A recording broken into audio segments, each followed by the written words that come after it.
કોઈપણની લાગણી દુભાઈ હોય તો હું દિલગીરી વ્યક્ત કરું છું, દિલથી માફી માંગુ છું.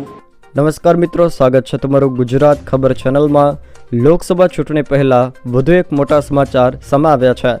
રાજકોટમાં પરસોત્તમ રૂપાલાના સંબોધનનો વિડીયો હાલ વાયરલ થઈ રહ્યો છે, જેમાં પરસોત્તમ રૂપાલાના વાયરલ નિવેદનથી વિવાદનો વંટોળ વકર્યો છે. ક્ષત્રિય સમાજને લઈને તેમણે વિવાદિત નિવેદન આપ્યું હતું, જોકે ત્યારબાદ માફી માંગવાનો વારો પણ આવ્યો છે. તેઓએ નિવેદન આપતા જણાવ્યું હતું કે અંગ્રેજો સામે મહારાજા નમ્યા અને રોટી બેટીના વ્યવહાર પણ કર્યા. જોકે કાર્યક્રમ દરમિયાન રૂપાલાના આ નિવેદનથી ક્ષત્રિય સમાજમાં રોષ ફેલાયો છે.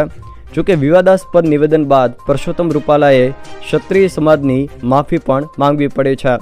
રાજકોટમાં એક કાર્યક્રમ દરમિયાન ભાજપના ઉમેદવાર પરસોત્તમ રૂપાલાએ રજવાડા બાબતે નિવેદન આપતા ક્ષત્રિય સમાજમાં રોષ ભભૂકી ઉઠ્યો હતો.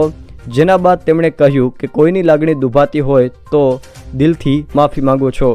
મારો કહેવાનો હેતુ તે નહોતો, આપણા રાજવીઓને નીચા બતાવવાનો નહોતો. તેમ છતાં મારા વિડીયો થકી કોઈને પણ લાગણીને ઠેસ પહોંચી હોય તો માફી માંગીને આ વિષયને અહીં જ પૂરો કરવા વિનંતી કરું છું. આમ તેમણે વિવાદાસ્પદ નિવેદન આપ્યા બાદ માફીનો વિડીયો પણ જાહેર કર્યો છે, જે અહીંયા તમે જોઈ શકો છો.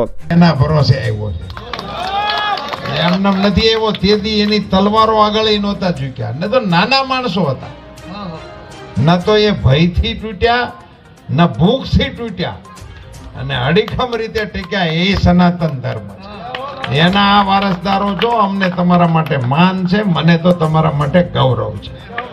ધન્યવાદ. ભારત માતા કી જય ભીમ.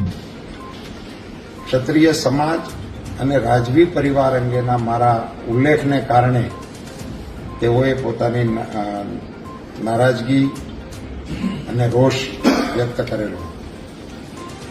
મેં જે વાત કરતો હતો એમાં મારો આશય માત્ર વિધર્મીઓ દ્વારા આપણી સંસ્કૃતિ ઉપર અને આપણા દેશ ઉપર થયેલા જુલ્મોનું નિરૂપણ કરવાનો હતો. સહેજ પણ રાજવી પરિવાર કે ક્ષત્રિયોને નીચા દેખાડવાનો મારો કોઈ આશય કે ઈરાદો ત્યારેય નહોતો, અત્યારેય ન હોય અને ભવિષ્યમાં પણ ના હોઈ શકે. તેમ છતાં આ મારા વિડીયો થકી કે મારા આ પ્રવચનના ઉલ્લેખ થકી કોઈપણની લાગણી દુભાઈ હોય તો હું દિલગીરી વ્યક્ત કરું છું, દિલથી માફી માંગુ છું. અને ક્ષત્રિય સમાજની ગરિમા અને ગૌરવની ખેવના ધરાવતો હોવાને કારણે આ માત્ર ચૂંટણીલક્ષી વાત નથી, પણ કાયમી ધોરણે આ પ્રકારના વિષયો પ્રત્યે મને પણ કોઈ પણ પ્રકારનું મનમાં ઓછપ કે ઉણપ લાવવા જેવું કે એમને કોઈને એમની ગરિમાને ઘસરકો પહોંચાડવાનો મારો કદી ઈરાદો ન હોય એવી મારી નમ્ર સ્પષ્ટતા કરું છું. અને આપ સૌને આ વિષયને અહીંયા પૂરો કરવા માટેની વિનંતી કરું છું. ધન્યવાદ.